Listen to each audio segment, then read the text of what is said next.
issues associated with not just the crisis which we came out of it, but in our own way. But since then, we have not been able to reach that level of growth and therefore creation of jobs and transformation of the economy that would allow us to have reached Vision 2020 next year as a developed country. We have fallen behind by about minimum 5 years or 10 years. And so Vision 2030 was designed to enable us to reach that target, even though delayed. So the Vision 2030 calls for a shared prosperity, that growth is inclusive, that growth is well distributed. We achieve sustainable growth over the period so that we can create the jobs and reduce and raise incomes and reduce the disparities in terms of gender, region, urban, rural, as well as households. And so this growth distribution policy actually was also started by NEP during the time of Tun Razak, 1970, when he launched it as the new economic policy. So one of those who responded to this 2030 blog said that isn't this just the NEP being extended to another 10 years? The Prime Minister himself said that the 2030 vision is in fact an extension of Vision 2020 because that target had not been reached. And some of the strategies and programs associated with growth with distribution were incorporated about 30 years ago, and it had been reproduced over time through the various 5-year plans in different guises, different names, simply because the agenda that was supposed to backstop the achievement of the Bumiputra community simply were not there. It had not been reached, including the wealth ownership as defined by stocks of 30% target. We never achieved more than 22%. We are now back to 16% over the last 10 years. But of course, the issue of poverty, which was one of the two strategies under the NEP of reducing poverty, the previous government and the official statistics showed that we had managed to, in fact, wipe out absolute poverty, 2.4%. But actually, the Rapporteur-General for the UN recently said that we are probably underestimating the actual experience of poverty, and using multidimensional poverty indicators, we are still therefore quite short of that complete reduction. And the poverty index should be showing something like 16% of the population still suffering and are vulnerable to the effects of the economic cycles and therefore remain poor. So these vulnerabilities and functionalities of the poor is what now is being targeted under this redistribution within the shared prosperity context. Overall, obviously, the aim is to reduce inequality while sustaining growth of the whole economy, or the cake if you want, so that this is in order that we strengthen political stability, enhance the nation's prosperity, and ensuring that the rakyat are united while celebrating ethnic and cultural diversity as the foundation of our nation. This is in the 2030 document, which I quoted. And they said under this vision, a number of targets were set, quantitative targets were set. Some of them I can highlight, they are all presented here, 10 targets. That the GDP, the target to reach 3.4 trillion from its current 1.38 trillion, which more or less is about 2.5 times the growth rate. And the question about the share of workers or compensation to employees in the as a functional distribution of income, of gross national income divided between what we call the owners of capital and workers, or employers and workers, those shareholders of companies. At the moment, it stands at about 38%. The target there is for us to reach in the next 10 years to 4.8%. 4.8% is 48% is that target, but for a developed country, the usual target or measure is around 55% for wages as against profit in the GNI calculation. It also wants to raise household income by, in this case, I cannot read the per capita income here. It's in excess of, but they present it in terms of the median, and this is basically concerning the distribution of income or household income between the three major races, Bumiputra, non-Bumiputra, divided into Chinese and Indians. And as you can see, in terms of the median, there is an attempt to reach parity. Median means divide the population between two halves, one bottom 50 and the top 50. That median income one is double or whatever, should also raise the growth rate as well as hopefully improve the distribution of income. As the median approaches and even crosses the mean income, which is the per capita income, then you say that you are improving your inequality, meaning that you are achieving more fair and justice in the distribution of income. So that is also a target. There's also regional disparity, which is very important between East and West. There is the issue of wages.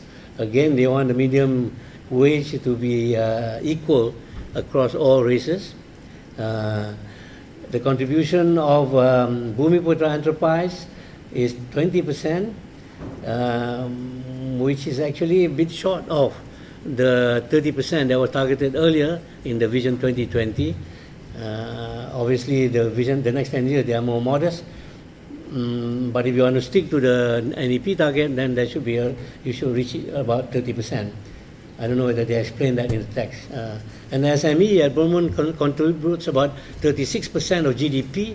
These are small and medium enterprise.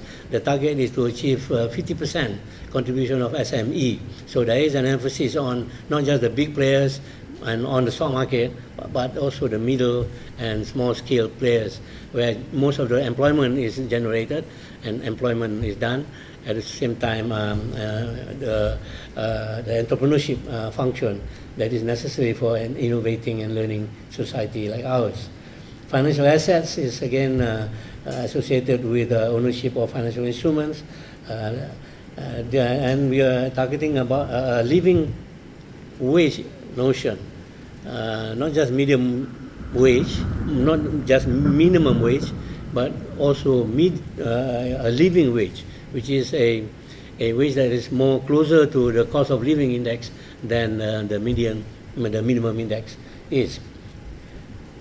Minimum cost is. And then overall, then the measure that is to reflect the distribution of income across the whole population is using the Gini coefficient. The Gini coefficient is a measure essentially of the gap between the current distribution and the distribution that is equal across all household decile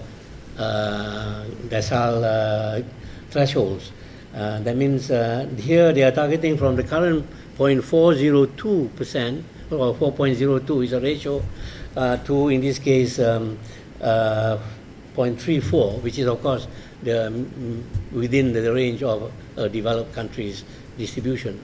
But you also know by now that the contemporary world have changed very much. Even the advanced countries now face rising poverty, very high levels of poverty, as well as now looking at resurgence of inequality, especially at the tail end of the distribution of income. So the government is of course quite confident in reaching these targets, and an increase in greater economic complexity is the means by which Harvard Group has defined complex societies or developed economies as being able to be to produce in as many sectors as they are, as well as in increasing incomes. by focusing on, in this case, high-impact industries such as the aerospace industry, digital economy, and high-tech farming. These are the areas that will allow us to grow at a certain high rate or sustainable rate that allows us to create jobs, absorb technology, and raise productivity so that we can raise wages. That is the gamut of issues around Vision 2030. They are all interrelated. The problem is that when you set targets like this, you are not sure, and the government so admit that what are the ones that will affect, how it will affect the targets in terms of the interventions, the various programs and policies, including distributional policies, technology policy, and so on, and labor market policies, so that they all work in tandem to generate this kind of outcomes that you are seeking. And the one change from previous policies and the previous 40 years, right after the independence, is basically for us to ensure that growth is sustained and distribution is based on the growth of that economy, and of course achieving social justice and unity across this multiracial, multi-ethnic economy of ours. So if that was the nature of the problem that we face, I want to focus on the growth issue, how the achieving of a sustainable growth rate that will allow us to reallocate resources efficiently, absorb new technology, produce new products for the world beyond just our electronics and textiles and rubber and oil, palm oil and oil and gas, to have a more diversified economy. What we have achieved previously, which shows our real potential, is in fact in the first 10 years, the first 10 years of the new century, beginning just about at the threshold of the last century. In 1988 through 1997, we grew at a rate of about in excess of 8% per annum. And this is in real terms. In real terms, we are achieving this. And after the Asian financial crisis, which occurred in 1998, we were among the countries that were affected deeply. As you can see, the growth rate was -7%. But given the fundamentals and resilience of our economy, the fact that we were not exposed, as Korea and Indonesia were, to the foreign market or foreign sources of funding, IMF included, we decided to go on our own and adapt the economy, grew achieve revival of the economy by our own means, and we did not want to take the IMF loan that was offered with various conditionalities on NPL tightening and all that kind of things, which we approached by way of controlling the capital outflows, inflows and outflows, so that this is the so-called capital controls period against the usual economic orthodoxy of freeing the market and so on in all accounts, so that the market will bring our economy back. But Tun Mahathir took a different route and agreed to the fact that we should control, as some countries have done, the foreign exchange as well as capital flows. And from there, then we managed still to recover, and every one of our recession are all V-shaped. Within 1 year, we're able to recover the next year, so that, and not like a prolonged regression or recession like some countries have to face, and they recover only after so many years in a extended U-shaped recovery process. But what is significant, while we in fact managed to come back to nearly 7-8% on the rebound with inventory already in place and so on, we, however, after subsequently over the following decades, next 30 years, we were unable to reach that high growth rate that we saw earlier.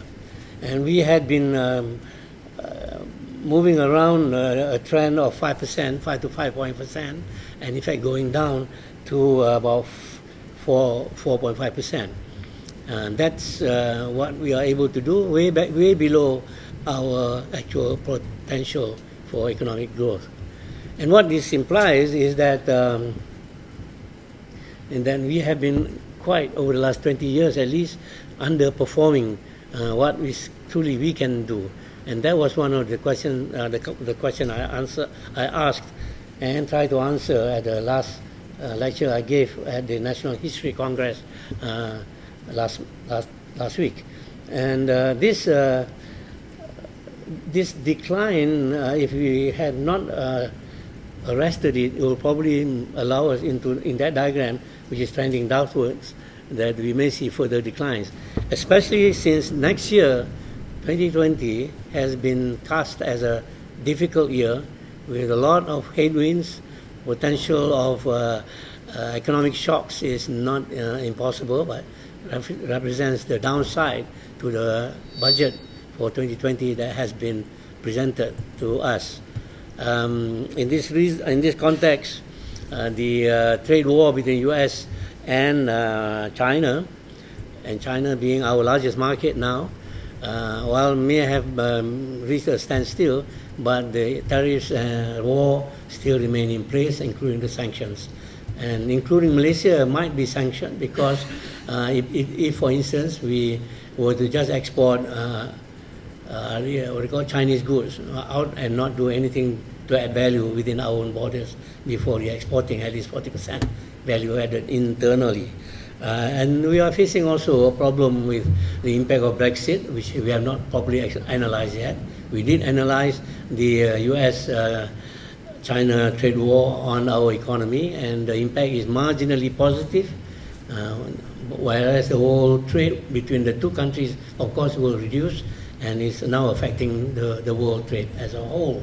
And we long-term probably will gain by that relocation of capital from going out of China to Malaysia being a focal point for the ASEAN countries. But we face Brexit, which we do not know what the effect will be, but it is also an opportunity for us to deepen our relationship with the British, because that's our traditional partner in trade and investment. And the third thing that is probably part of the downside risk of that forecast for 2020 is the fact that the Indian government also is seeking to add some kind of punishment on our approval or siding with Pakistan in the Kashmiri war. And that is something to also be studied, because at least by one commentator, they may want to halve their current 4.5 million import of palm oil over the next few years. And if that is carried through, and the Prime Minister has responded to it, we have to be very, very watchful about how our economic response would be, or even political and diplomatic response should be with respect to India. India, China, and Malaysia are the top three countries done in 1996 by Deutsche Bank, a paper which tries to understand, to show the economic potential of countries in Asia Pacific in respect of their future forward projection. And China was the first ranked in that estimation, econometric estimation, which is based on population size per capita, connectivity or international relationships, economic relationships, and one other, which is the degree of openness. On those measures of an econometric measurement, the result was that China has the greatest potential, followed by Malaysia, and the third was China. Sorry, the third is India. So the fact that Malaysia is positioned there relative to its size is very much on a true good potential cause for further development. But this is what we actually see after 1996, that we in fact never met that projection by Deutsche Bank as well. Today, I can give you just 3 statistics for you to mull over and think of and do your maths and see what you think is behind this. Our economy is now 1.3 trillion in terms of size, GDP-wise. We are probably ranked about something in the 20s, or at least less than 30 ranked. But close to, in fact, Singapore, which is only about 5 million population, and we are 32 million population in terms of GDP size. We have a 1.3 trillion economy. We produce 1.3 trillion ringgit of goods and services every year, and the 3.5 growth rate of GDP is in fact to show how much that will continue to grow. That's one statistic. A second statistic is we bring in, or rather we are in debt to the tune of about 1 trillion, covering both actual and contingency debts, or out of the budget debt, basically about 1 trillion. Now at the rate of about 2% a year, we may be beginning to reduce it. But if we were to have to borrow some more, and the current projection for next year, we at least need to borrow at least 4.3% in order to maintain our expenditure plan next year. So we are still borrowing, although we are also paying 2 billion a year, 2% a year, sorry.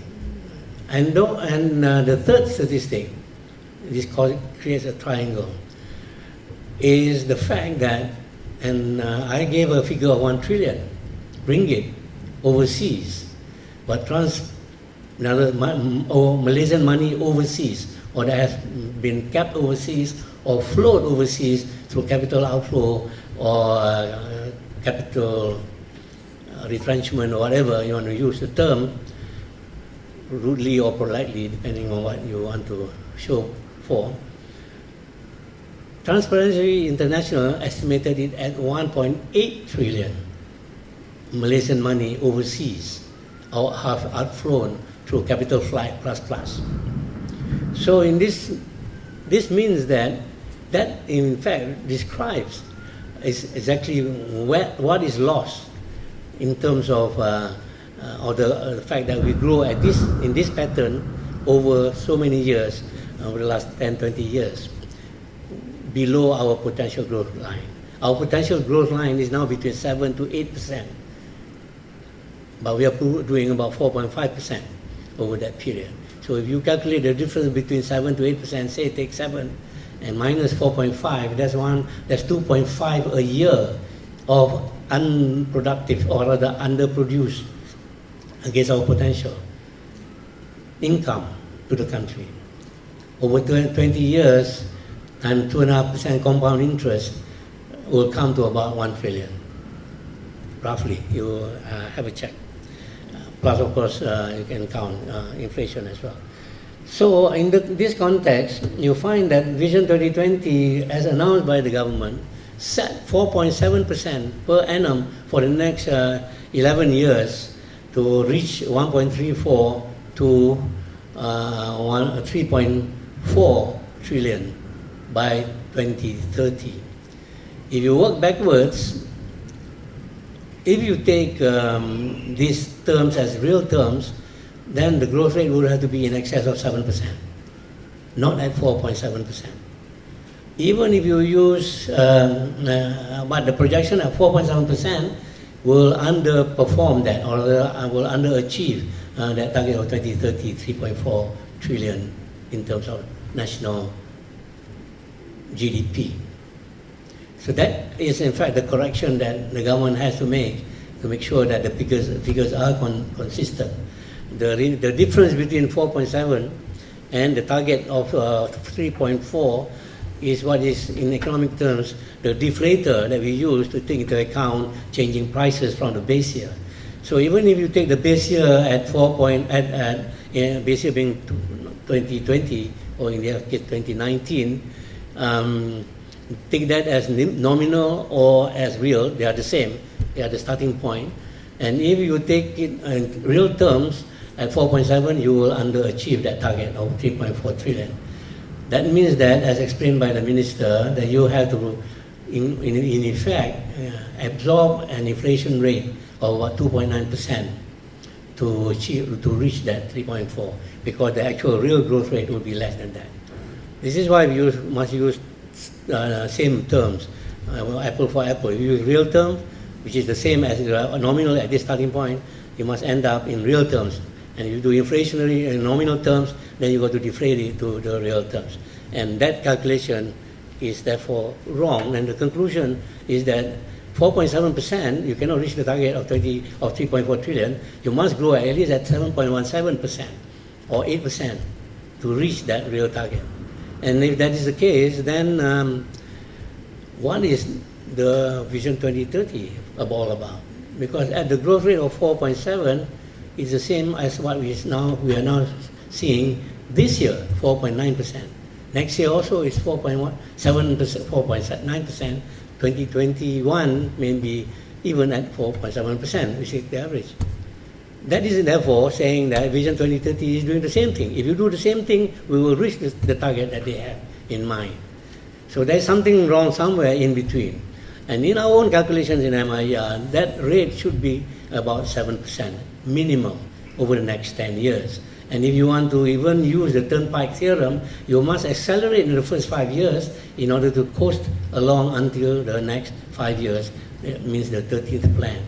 So the 12th plan that is now being mooted as the first 5-year plan of the Vision 2030 period, outline perspective plan, with the 5th outline perspective plan, has to take into account these kind of adjustments needed for your targeting purposes. The fourth factor that I didn't mention that might happen in the next 2 years is the financial meltdown, which is long overdue because the last crisis was 2008, and now it's already 10 years, 11 years. So a lot of the forecasters, independent forecasters, are saying that the world is overdue for a crisis, a new recession, or even depression. If the financial, and it will be caused by a financial meltdown, the banks will go go underground, and therefore economies will be affected that are indebted and so on. So this financial meltdown has been predicted by one statistic that has successfully predicted the last 4 global recessions based in the advanced countries. And that is using the yield curve. The yield curve, when it reverses, it is a leading indicator of a recession 12 to 18 months after that reversal. And that was what happened in 2008 or 2007, and will likely happen next year.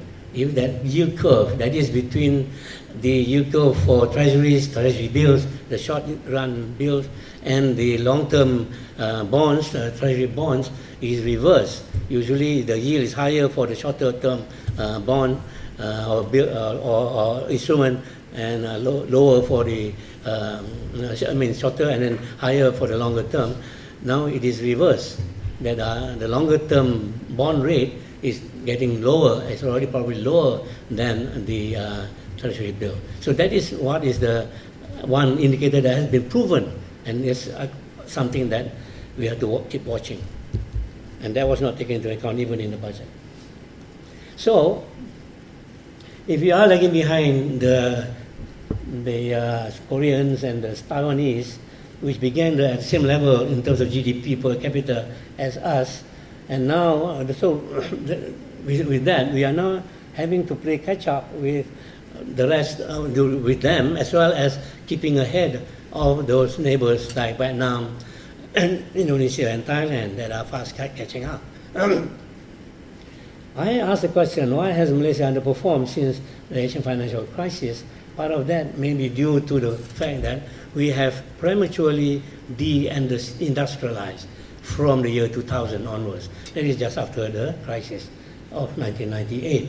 Is it because Malaysia de-industrialized prematurely, or have lost in competition for foreign investments to its neighbors due to the latter having lower unit labor costs or their higher labor productivity? So this can be economic factors behind our underperformance. You can see the diagram on the right is the share of the structure of output in terms of share of manufacturing compared to over the years. And you'll find that that arrow is at the top is the achievement rate has been declining from 31 to currently in 2015 at 31.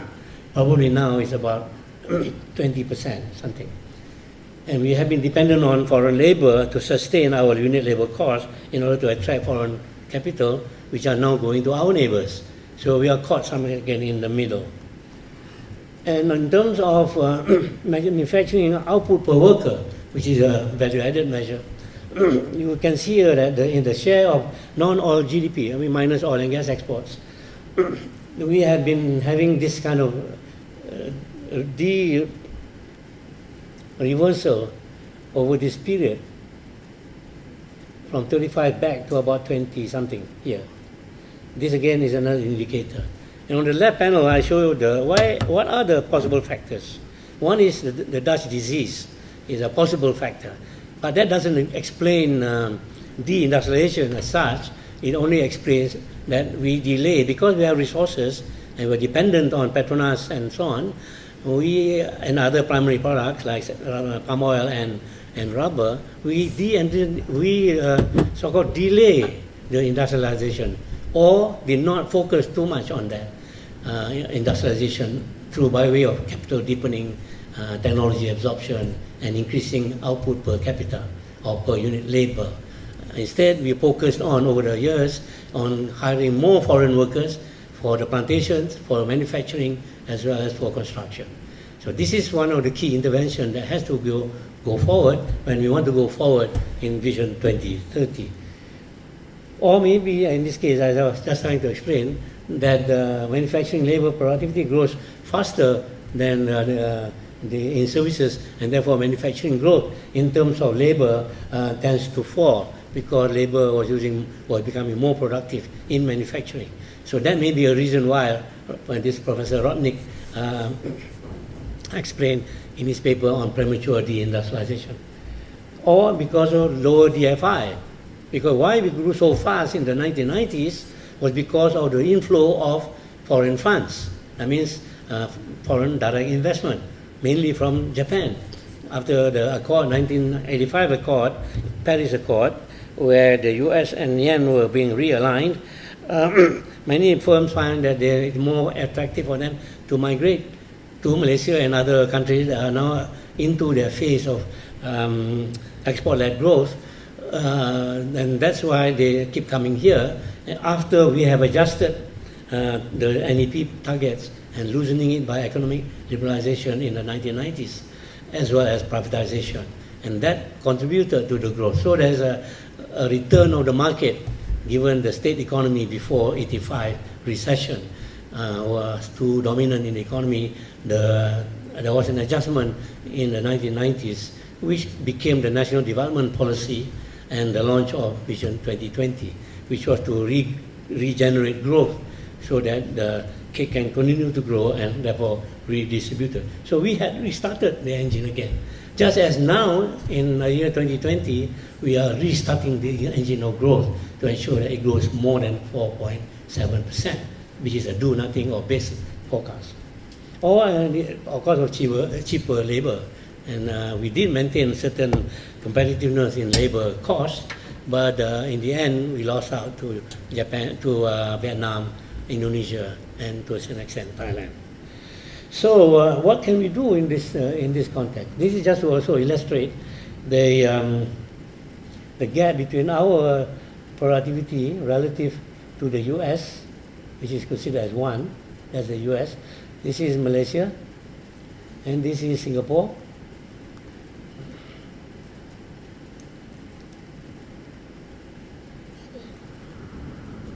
So that is Singapore, and then this is Korea. Sorry, this is what do you say? It's Taiwan, and then Korea. You can see Korea. This is Korea. So we are in fact lagging behind. So what? And this is another explanation of how labor productivity had declined and contribute more towards our average growth of real value added per employee per year declining And that contributes much also to the industrialization and underperformance on the growth sector. So we are now reduced to playing catch-up, not only to the advanced countries, and therefore not only to the 4 Asian tigers, but also having to stay ahead of the other ASEAN countries.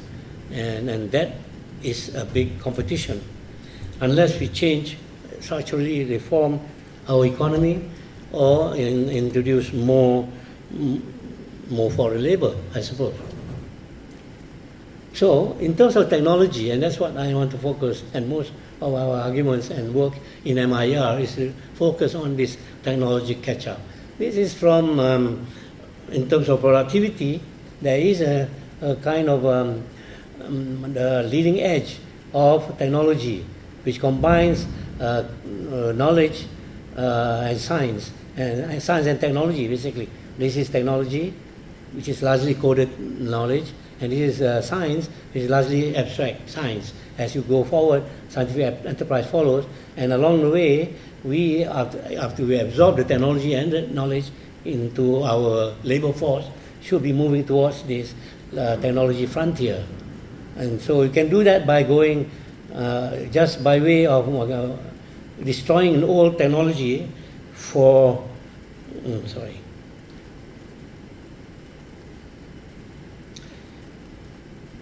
we go for new knowledge, and we have R&D, we innovate as maximally as possible to attain growth of GDP and so on through innovation and technology. Or we can do something like this, which is through imitation, learning from others who are advanced. That's where economic complexity become in the Hidalgo diagram in Harvard. I couldn't produce here where countries are positioned in terms of economic complexity, and we are somewhere in the middle. And lastly, that growth is through, when you are in the middle, you have the opportunity to learn from others and not innovate by yourself on your own as in a bootstrap economy. So usually what is normal for most countries is we take the path in between, depending on R&D expenditures and so on, so that we can reach this technology frontier and achieve growth as such through industrialization and technology absorption. What that means is that you have to have a whole ecosystem of innovation and technology absorption. And this diagram shows you what a national innovation system would look like. And Mosti was presented with this some time ago that incorporated work from between us, not MIER, but at the time MU, Economics Faculty, where I was the adjunct professor, and also with ASM, which is the Academy of Science Malaysia. And there we had already managed to integrate a forecast for technology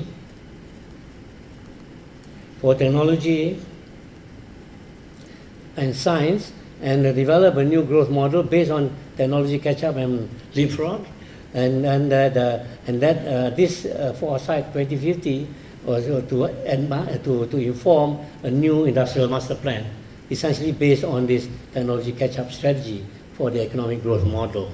Because only, as I showed you, as you get more and more, you can become more and more technologically innovative, is the only way you can catch up and grow as fast as possible without damaging the economy and the environment and the society. And the key players are in this process. With the new industrial master plan, which is being worked out now by MIT, you create also innovation centers, laboratories, colleges, or teaching factories or whatever.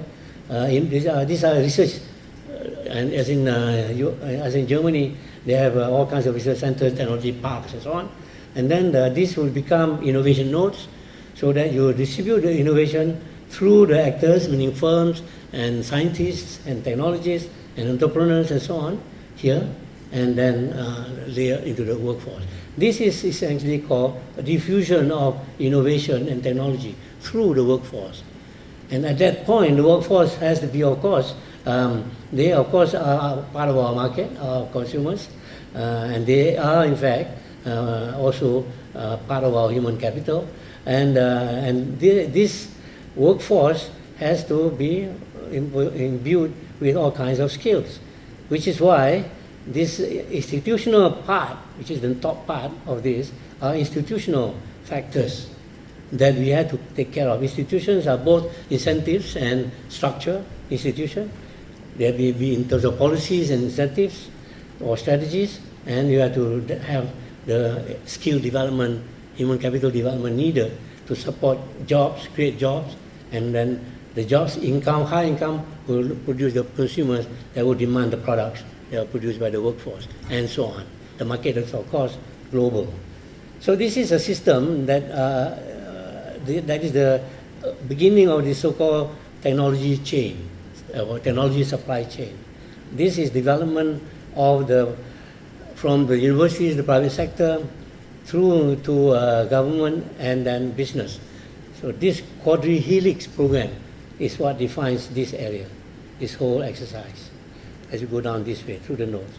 The nodes are organized through this system. And that is the national innovation system that Malaysia has been trying to achieve since the last government under Rafidah Aziz. And I was MP, one of the things we fought for was to have incentives for R&D. But our R&D expenditure is only about 1% of GDP, 1 to 0.2% of GDP. Korea and the advanced countries, they invest in R&D up to 4%. That means 4 times our GDP. That means that we were in fact also underspending. Not only that, we also underspending in healthcare. So now, over the last 10 years, health outcomes like life expectancy have plateaued. They're not improved for 10 years. That's why and because government also has been cutting back on health expenditure. Only the next budget, they have increased it somewhat, and that's the start of a new health care reform that the new government is trying to introduce, possibly from 21 or 2021. Now, that is why when I took over 6 months ago and asked to revive UMNO, not UMNO, although I was UMNO. They have not asked me to revive UMNO, thank goodness. Anyway, to revive MIER, we have set up 8 research clusters to understand the needs of the 2030. We had seen the 2030 plan prior to its release. We had, because we were part of it also indirectly, but we also anticipated that the EPU needs a lot of help because having worked with EPU for the 9th plan, from the 9th plan, when the new Prime Minister, the 6th Prime Minister took over, a lot of it were outsourced. They were given out as consultancies.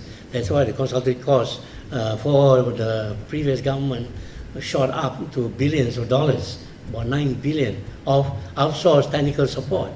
From the time we set up CPR in USN in 1973, the idea was to build up indigenous knowledge and technology and innovation. And that has been failed by most of the universities public. And you don't expect the private sector universities to spend on research and development. Although IMU, we started some quite early in the game. So when R&D is underspent, and then in fact now there are cutbacks, but of course a lot of academics have got grants, such that there is a new term we call grantopreneurs among the universities. We have spent billions in research and development, and yet we had complaints about people with innovation not getting the support, not getting the support of government, as well as venture capital and other fundings that are necessary to create new entrepreneurs, technopreneurs, which is so necessary for our growth. And so that was another source of why we were falling behind. And therefore we need to increase our R&D budget, which I think it did not happen in the last budget that was announced for 2020. So we have to do some re-analysis. Because the whole idea is how to increase productivity. It is productivity that then increases our output per unit of labor, not just by increasing capital per output, capital output ratio, but also our capital per unit labor, but also to include value added per capita. And so we set up these clusters. The first cluster is the Tiger Research Cluster. I explained to you what Tiger means. We have set up a consultancy bureau to help industry as well as the government. We then develop all these other things that had to do with the diagram that I showed earlier. All the reasons for why we are falling behind, including human capital, labor economic structuring, labor economic problems, including wage discrimination among women workers and so on. We have technology and innovation cluster and its relationship to economics. It's on global and regional geo-economic cluster, which looks at the region, including BRICSAM and so on. On resources, renewable energy, and food security and environment, which is important. And then in terms of finance, both for financial banking sector as well as fiscal policy and the digital economy. All these are items that are important in the exercise. In my the invitation letter says that I am to tell you what are we doing about it, about what is the topic of how to achieve Vision 2020. I was therefore moved to introduce these clusters that we have up on you. Tiger means actually technology intensive growth, technology intensive industrialization and growth and economic reform. Technology intensive industrialization for growth and economic reform. That's our meaning of Tiger. And that program is called Crouching Tiger program. Okay? And these are what the items I told you earlier are the topics that are related. Here's one cluster of relationships, which is in relation to industrial development, including impact on renewable energy and the environment through exploitation of technology.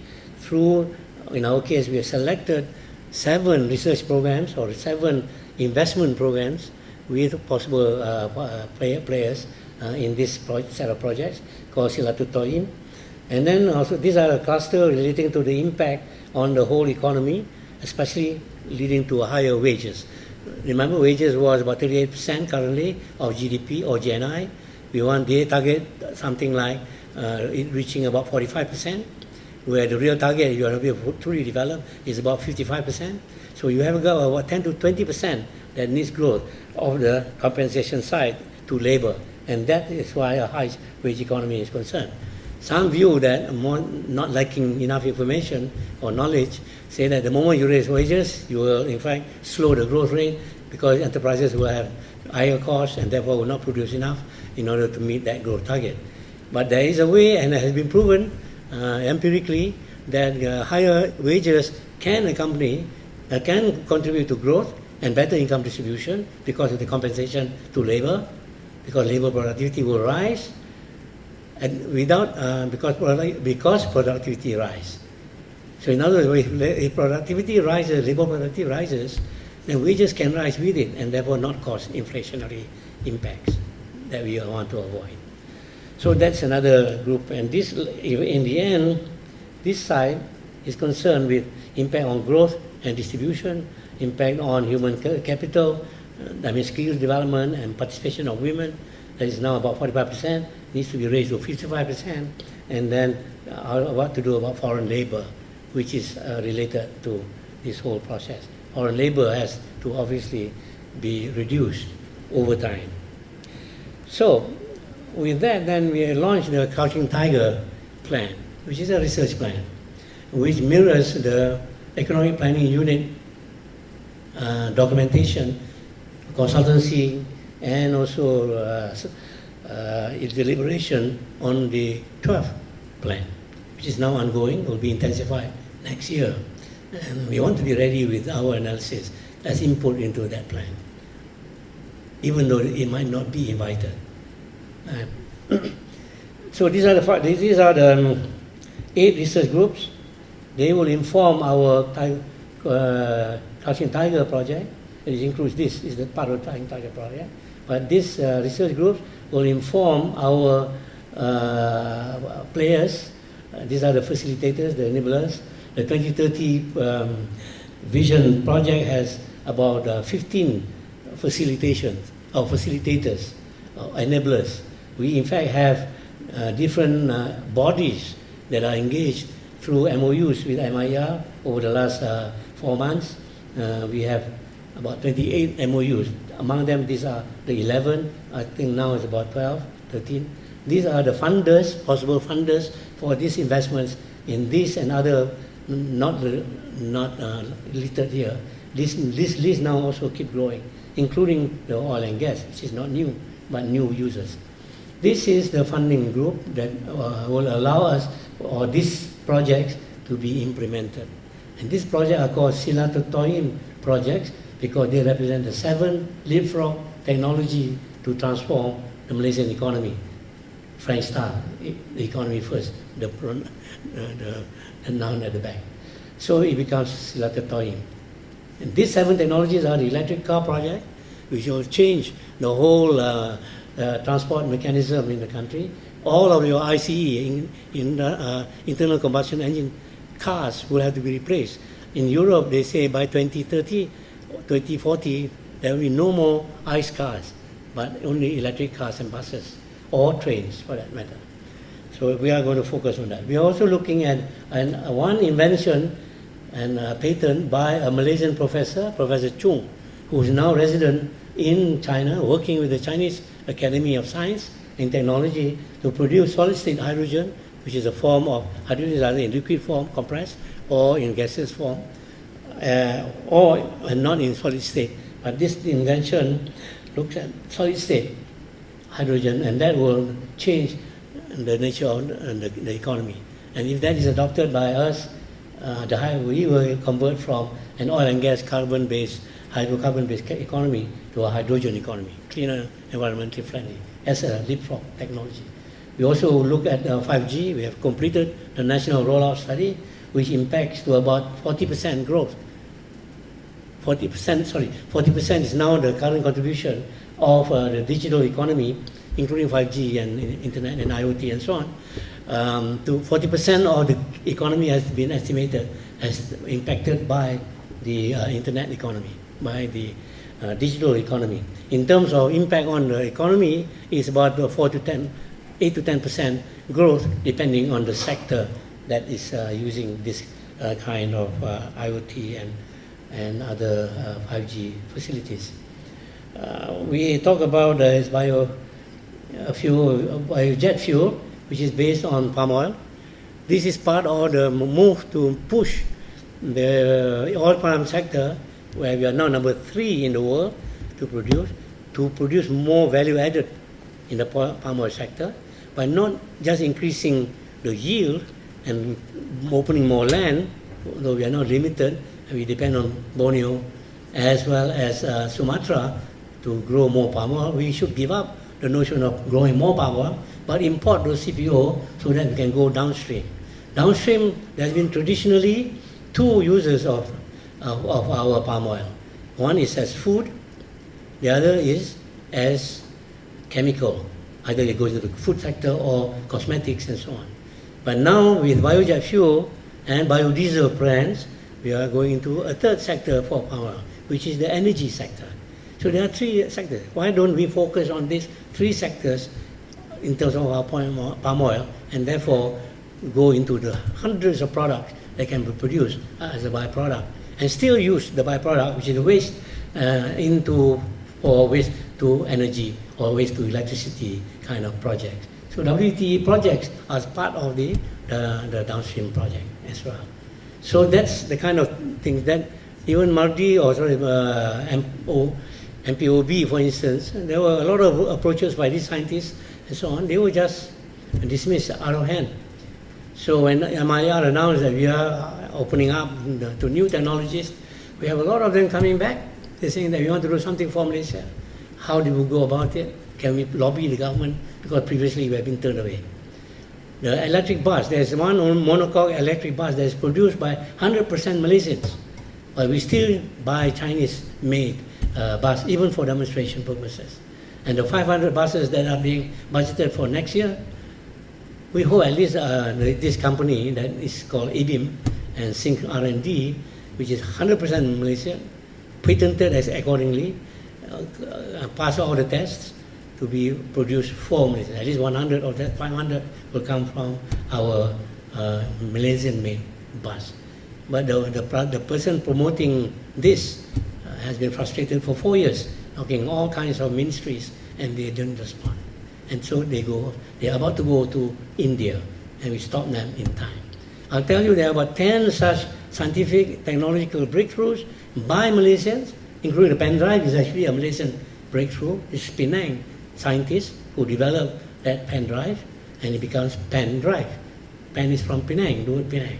And there are many examples of that. There's a radar discoveries, including therefore satellite communication technology. A number of these has come forward, and we see. That's why I say that 7 is still probably not the end. We talk about agrodome technologies, which is how to bring Cameron Highlands types of climate to the lowlands, so that we don't have to depend on Cameron Highlands and all the soil erosion and so on, and the limited space up there in the hills and destroying the environment. Bring that technology, or bring that weather down through this so-called agrodome, which is a climate control greenhouses or smart houses. Even though they are in the open, they use technology like drones, IoT, and so on to increase productivity and rely less on labor.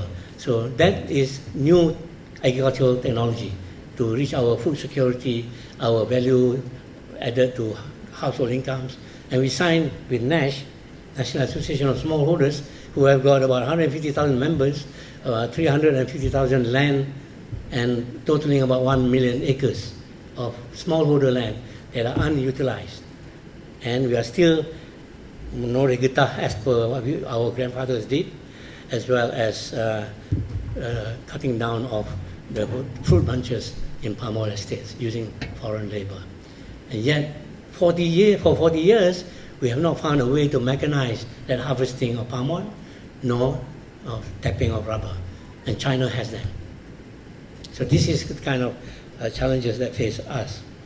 And the last one, second last, is Hyperloop Transport. We are trying to make Malaysia a logistics center for the region. So we propose to create a land bridge, which is not a new proposal. Thailand is going to introduce that, first by the Isthmus Canal.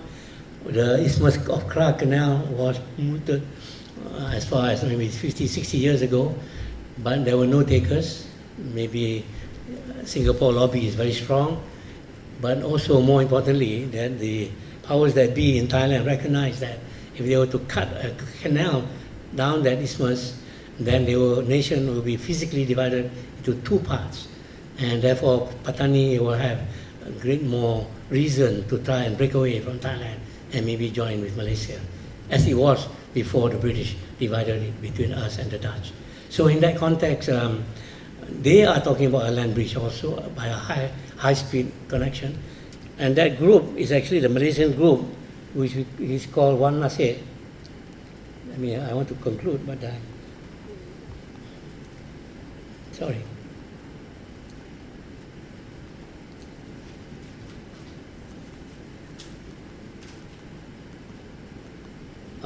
Okay. Wan Nasir is here. Is the group that is doing that transport in Thailand. We have been talking to some experts in Port Klang. There also is a project in Tanjong Agas, Port Kuantan. So we are suggesting that we introduce a hyper-speed, not just a passenger train, but a freight train that would connect Port Klang, containers come and deliver their containers. We ship it through a Hyperloop train, freight train, to Port Kuantan within 20 minutes to 30 minutes at the speed of 1,000 kilometers per hour. And China has already got that high-speed rail as well. So that then ships come from the east, Taiwan, Korea, and so on, who can come to Port Kuantan, and that thing is unloaded to them. So this is a way to make Malaysia a logistics center. So that's one of them. And lastly is actually a financial fintech technology, which is talk about currency as well as financial banking and so on in a digital economy. Like the government now is proposing under the budget the e-wallet initiative, so that all population, so that we move towards a cashless economy. So we are on track in so far as many of these issues.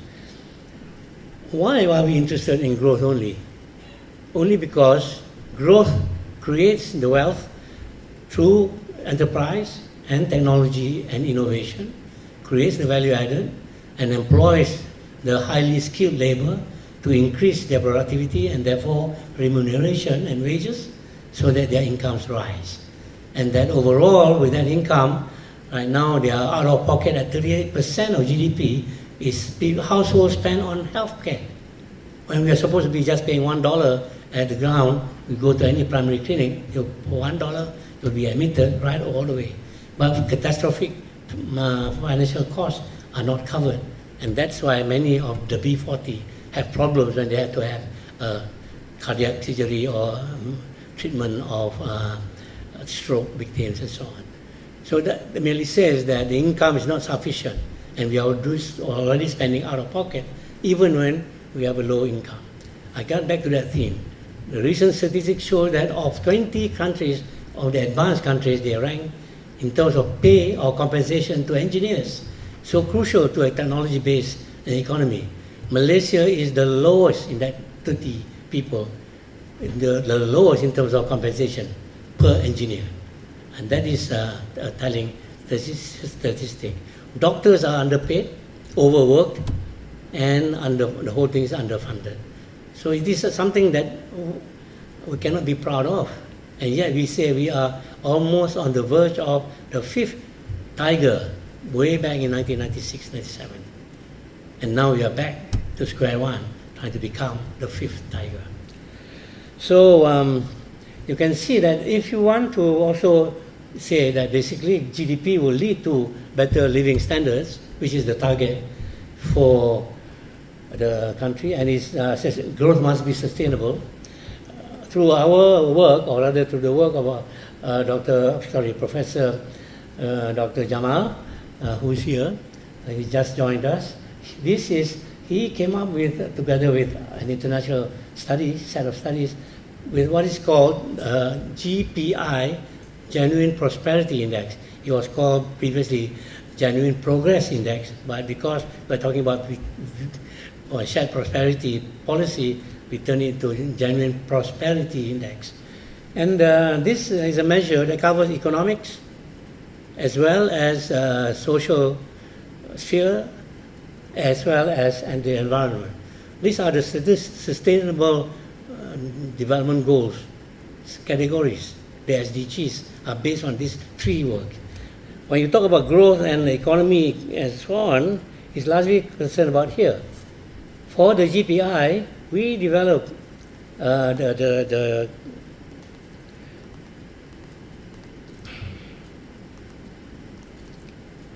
won't go back. Yeah, we developed these indices on the economic side from the consumption point of view, not from the production side, but from the consumption point of view.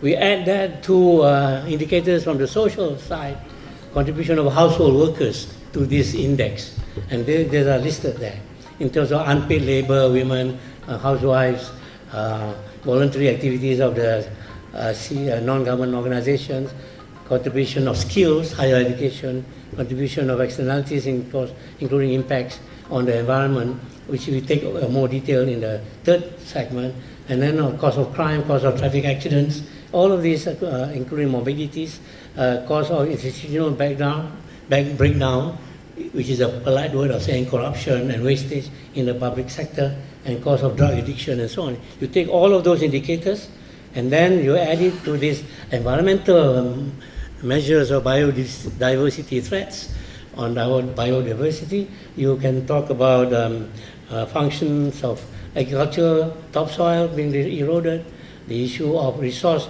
depletion, the question of air pollution, water pollution, and so on. Then you get an index. which is not yet shown here. So you calculate then an index. There's a methodology for that, which then makes it reduce it to monetary values and compare that GPI per capita in the same way we talk about GDP per capita. So therefore, we have a comparison. Is the growth in GDP contribute to welfare of the whole population is captured through the GPI. So if we can track these two continuously, every quarter even, then we are able to then counter-check about the impact of physical development and economic growth on the rest of the economy. And so this is the monetization allows us to compare. They are all in monetary values. And you get this kind of result. The GDP, in this case, GDP per capita, and others growth, you can see that the green line is the same as my first diagram on the recessions. Every 10 years recession.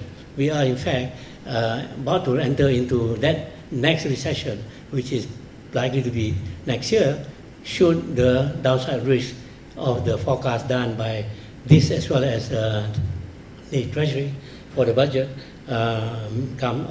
unfolds.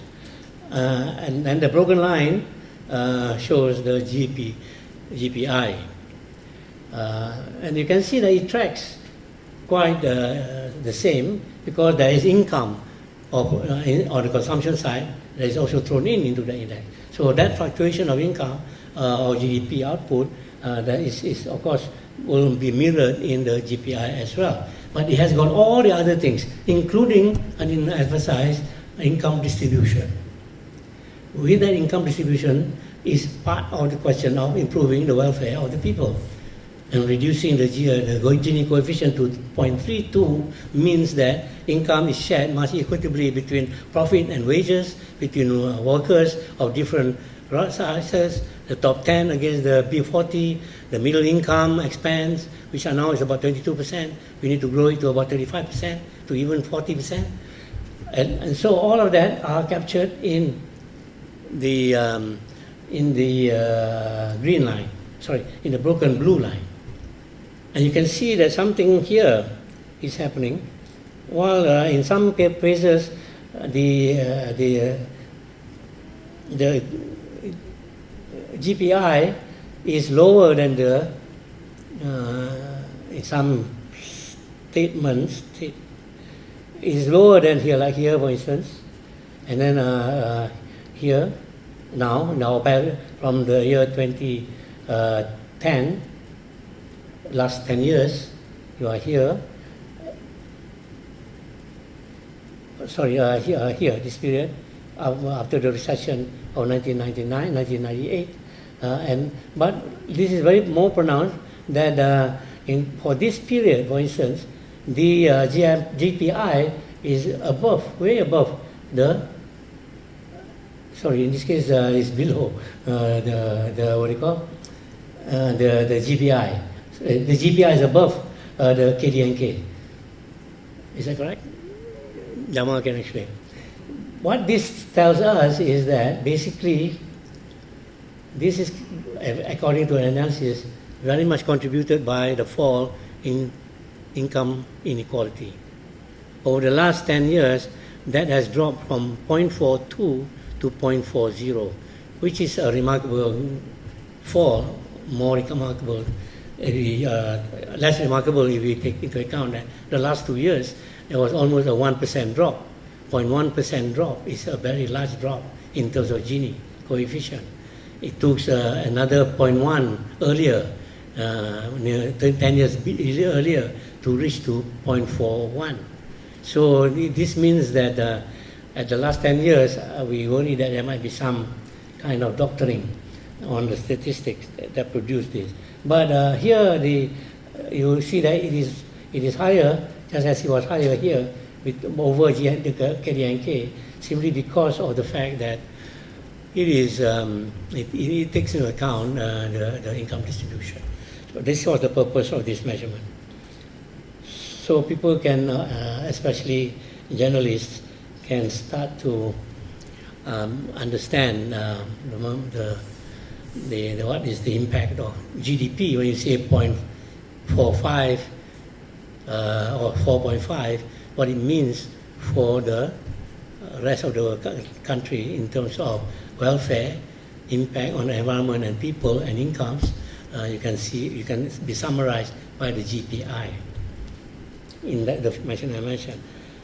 But the Vision 2020 for 2030 also talked about what we introduced in the 9th Master Plan after the UNDP study, and I will conclude on this call, what is called purchasing power. And so purchasing power is used in the 2030. In the aims goal, it says that to maintain income distribution and purchasing power. Purchasing power may have been eroded by so many means, including, we will do that study, including why the ringgit to US exchange rate is so much higher, nearly twice, than the ringgit exchange rate with the US. The ringgit with the ringgit against Singapore dollar is 1:2 ringgit. In other words, we are half the value of the ringgit, of the Singapore dollar. And if you translate 1-to-1 to output and income, that means that we are undervaluing. We have not gained from economic growth. And much of it has been eaten by inflation.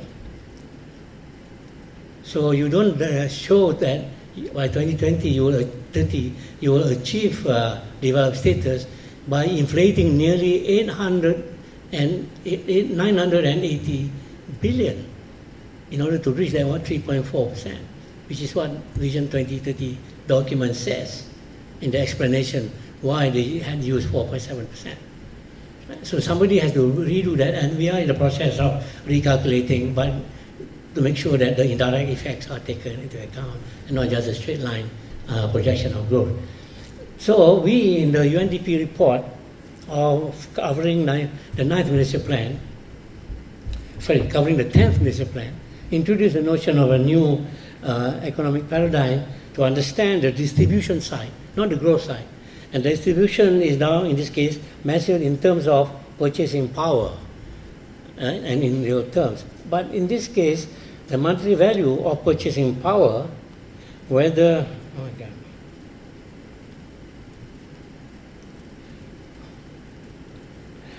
you use, here we go again, whether we use the dollar or the ringgit, essentially involves the ability to pay for goods and services. And that is purchasing power.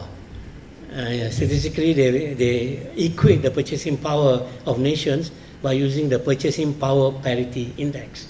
So imagine the power parity index.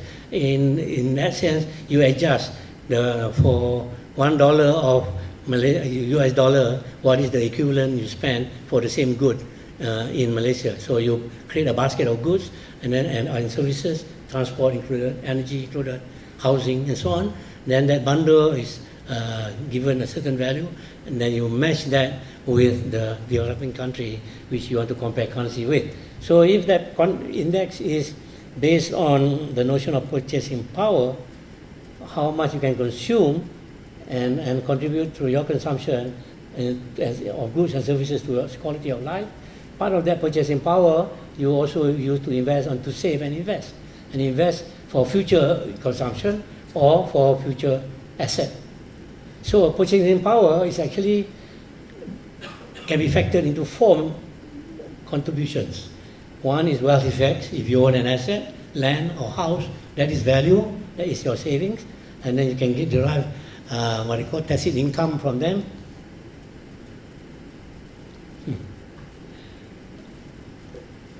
Okay. And then the second one is if your wages, which is disposable income after deduction of tax, and you also can have purchasing power. When you don't have money, you borrow. So that's called leverage. Okay, you borrow from along or from the bank, whatever. Even want to buy an asset, buy a house, you borrow from a bank. to start a business, enterprise, to derive some profit from it, you also borrow from the bank. That's leverage. So you cannot avoid that in that sense for both personal consumption or capital investment. And then the fourth component is transfers. These are subsidies, scholarships, whatever that were then spent out of the tax revenue of the government or the tax uncollected by the government, which remains in your pocket or in the reserve of enterprises, so that they can invest and therefore raise private consumption and so on, and against investment. So in this context, this is a breakdown, which means that if you can break this down, to do this, to maintain and improve your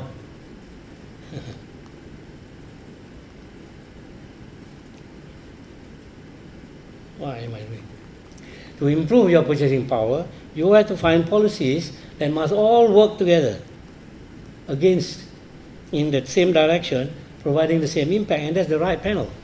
For each one of those components, even on final demand, you have policies that can affect your consumption pattern. That means the consumption tax, for instance, the GST, for instance, or the SST, as introduced by this government, for instance, are in fact tax policies. And those tax policies can affect your income, your disposable income especially. Infrastructure policy, how much do you want to spend on infrastructure, like the current development budget, whether you want to spend on ECRL or not, is infrastructure policy. You want to build more ports or high-speed rail, are policy decisions and that affects the ability for us to create jobs as well as acquire non-tangible assets, and then also to create jobs by way of enterprise. So, in terms of renewable income, of course, it's largely employment due to skill development. So policies towards human capital is a part of that component. Then in terms of the tax expenditures, that is fiscal policy, you also will have an arrow from fiscal policy to all the other policies. But at the same time, in terms of effect on the household, you have the whole credit policy as well as on subsidies, scholarships, and the role of such subsidies to income inequality. So this allows us, and if you look at the report of Malaysian Human Development Report 2013, you'll get the analysis using this paradigm. And that was what informs the inclusive growth policies of the new economic model of the previous government. We are still on the same track with Vision 2030. The same set of policies have to be addressed. The same set of decisions have to be made. But my point about presenting this policy space on the left side is to say that if you just go after one policy at a time, you may render ineffective because of cross effects, negative cross effects, as well as non-fertilization of the other policies because they overlap and so on. You may also be misallocating resources in order to improve purchasing power and so on. So that's for another game. But basically, MIER policy research is concerned about this set of issues, this set of policies, and each one is a merit deep research. On the other hand, we also are looking at forecasting the quantitative measure of growth of the economy through the Tiger Research Project. We're also looking at how to promote the leapfrog technologies in order to ensure growth that is technology-based on innovation and enterprise. So with that, I would like to thank you for your indulgence. I know it's taken more than 1 hour, 1.5 hours maybe. But I once again would like to acknowledge IDFR for this opportunity. Thank you very much. Wassalamualaikum warahmatullahi wabarakatuh. Thank you, Tan Sri, for your enlightening and very incisive address. Distinguished guests, ladies and gentlemen, I will now open the floor for Q&A. Before we engage more the lecture subject matter with Tan Sri Kamal, it is much appreciated if you can state your name and affiliation before posing your question. So, looking at the time constraint we have, perhaps 2 to 3 questions, Tan Sri? Okay. I know that's a lot of facts to digest, but I'm sure you have questions. Anyone?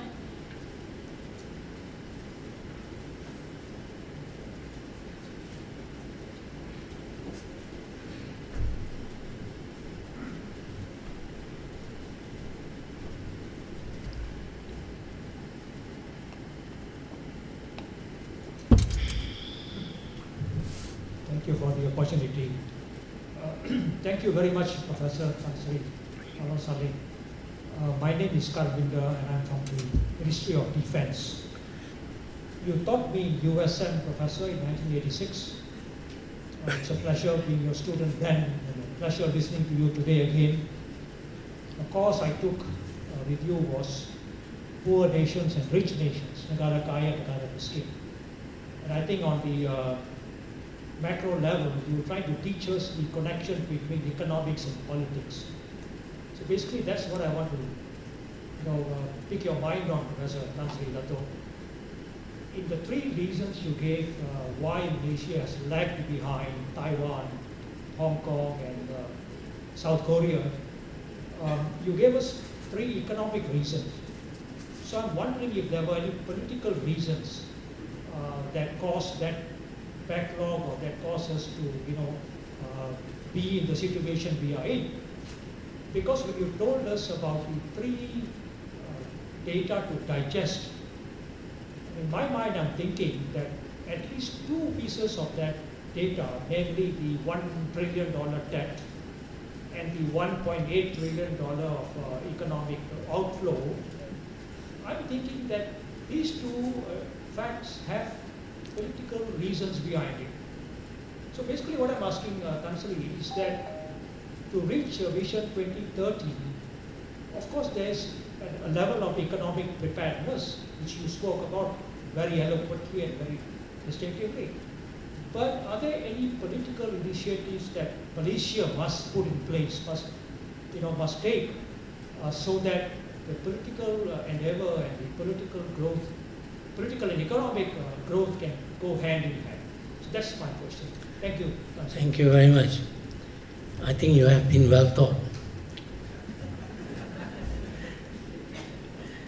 I'm glad you raised this question because that's a question I had posed behind the three facts of 1.3 GDP output, 1.8 trillion TI mentioned was the outflow, capital flight, or whatever, people making money in Malaysia but keeping the money outside the country and not brought back in order to be invested in the country.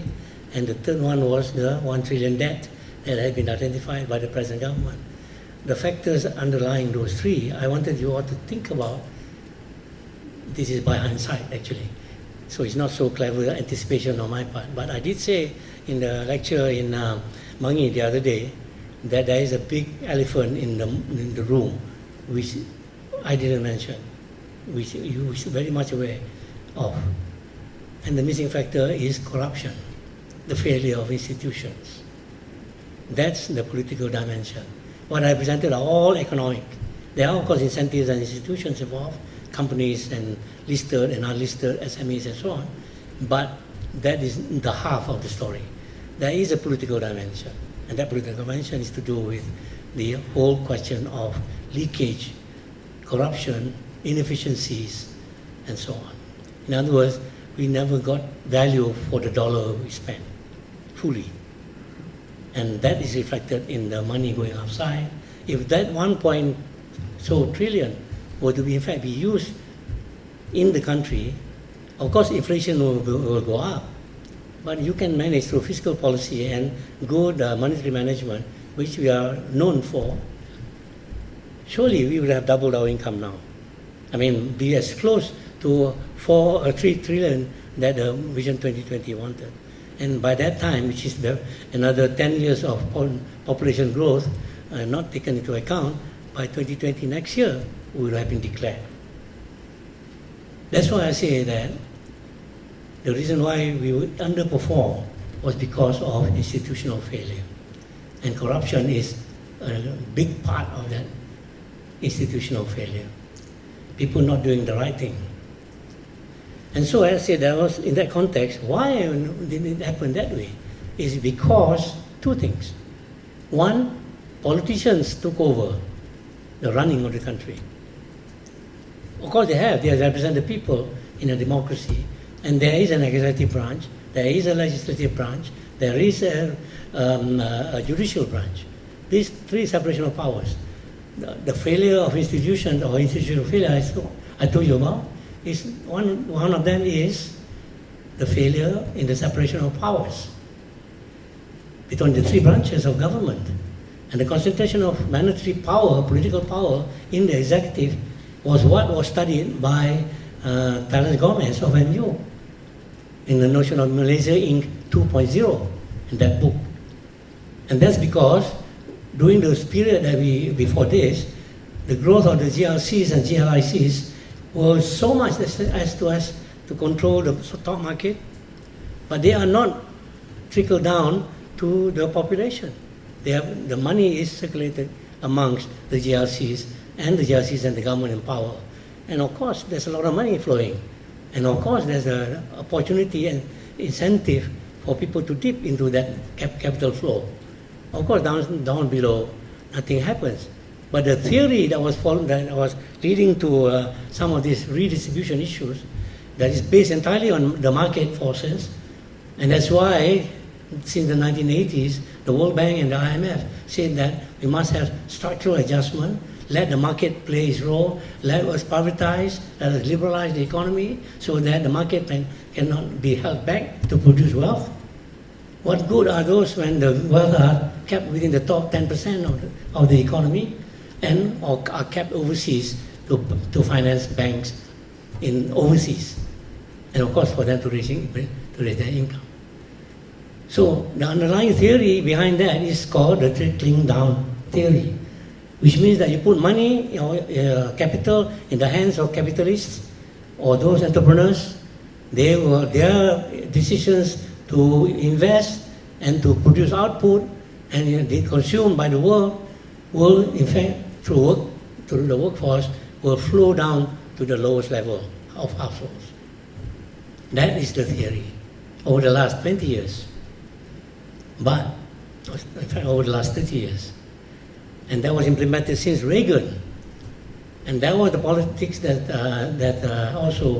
was the theory that also supported the NEP. But just this month, IMF have confessed. Officially, they confess that the trickling down process doesn't work. And that's why you get inequality, even in the developed countries. Because, like Stiglitz said, that Nobel laureate winner said, the US is actually an economy of the 1%, by the 1%, for the 1%. That's trickling down theory. We should have the other way, which is what, and that is also what was exported by the World Bank to the developing countries through aid and so on. And they call that the Washington Consensus. Now, the effects are what we see today. A financial crisis, or a financial meltdown in the advanced countries itself, a meltdown in our own region in 98, and then now anticipating a financial meltdown as the next global crisis. So the theory must go towards structural reform, and that's where the World Bank has started to write about, even for Malaysia. And that's why we have introduced, even from the first policy perspective of the NEP, that is about 45 years ago, we already introduced the need for structural reform.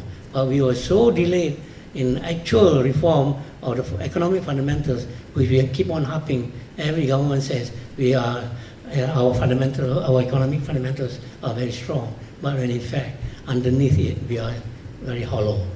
And deindustrialization is one of the effects. Thank you. I hope that answers your question.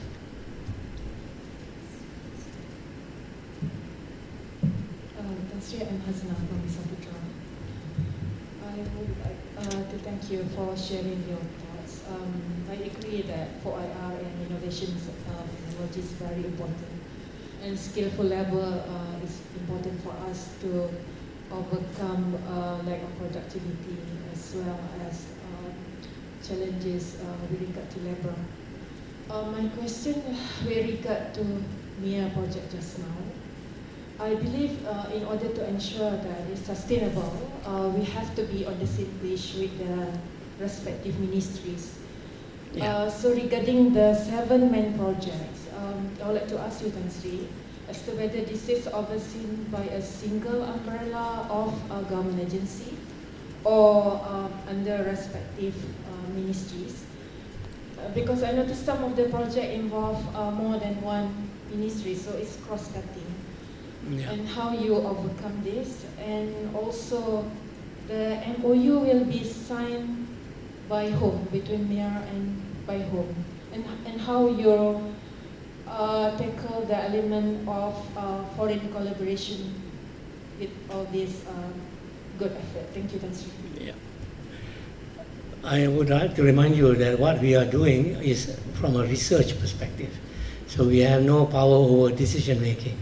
We can influence policy through what we submit as recommendations, or what we put into the media, what we are doing, and so on, so that hopefully the relevant agencies will take it up. But our primary target at the moment is the Economic Ministry. That is where the planning for the 2030 is done, and that's decisions from there is what goes to the various ministries. And of course, the various ministries have to come back on from the civil service side into an interagency planning group, which is just below, chaired by the KSN, which provides the technical support and recommendations to the political level, which is the cabinet. That process must be reinstated, and that's where the last report of the World Bank on the Malaysian Economic Monitor was to strengthen the government machinery. And one of the things that I mentioned in Penang just last Friday was to say that basically if you want to solve the problem of Penang, plus of course the problem of other states together, you have to strengthen the government's machinery for implementation. Because the key is to our success is not so much good policy, and also not so much that the government machinery for implementation contribute, which is what it has to be, but also that the people running these organizations, whether it is government or non-government, statutory bodies or companies, must know what is the objective. It's not their survival or the survival of the current government, which of course has the right to try and ensure that happens through their policies, but also to develop the country. If you don't have that and the institutions are not strong enough to implement, part of the failure of 2020 is because the machinery for implementation is not good enough. That was well established during Tun Razak's time, that directive number 1, which sets up his red book system from the National Action Council all the way to the village level, which monitors, ICU being the main intermediary, has to be re-established if you want the civil service to continue to play its role. But during the period of Tun Mahathir, when he was 4th Prime Minister, he introduced Malaysia in concept to bring in the private sector into that whole process of institutional. That's where the Malaysian Business Council was brought in, and there were other Malaysia Inc. committee, which I became a member of both actually, was trying to find ways in which the private sector can come in. The last time Pala also did the same. Under the National Implementation Task Force is a way to bring in the private sector into the planning process. But as you can see, that process can be hijacked. That process can be leaked. One of the estimates we did, was done by another associate of mine, was to calculate all the 200 billion that was allocated under the 8th Malaysian Plan. This group calculated that 80% had leaked out from the target, which is the NEP group. 80%, of course the rest of the poverty section and so on. Only 20% are retained or targeted, correctly targeted, which means the people receive, the targeted receiving the benefit. only 20%. That means 80% leakage. That's one of the reasons why the institutions have failed. So, to answer your question directly, there has to be a much more, a stronger, technocratically based government than merely depending on politicians to fill up all the key positions, which means that you have politics driving the economics of the country. In my Sinaran dialogue, I had said that you must reverse that process. Economics must define politics. And that's where then politics become the servant of economic growth and of the rakyat. When you have this distorted view of politicians deciding everything, even in the civil service positioning, then you have this kind of distortions and impact. So what you are asking for is the proper institutional structure. And I suggested, as I did in Penang, strengthen the ICU, which monitors all government.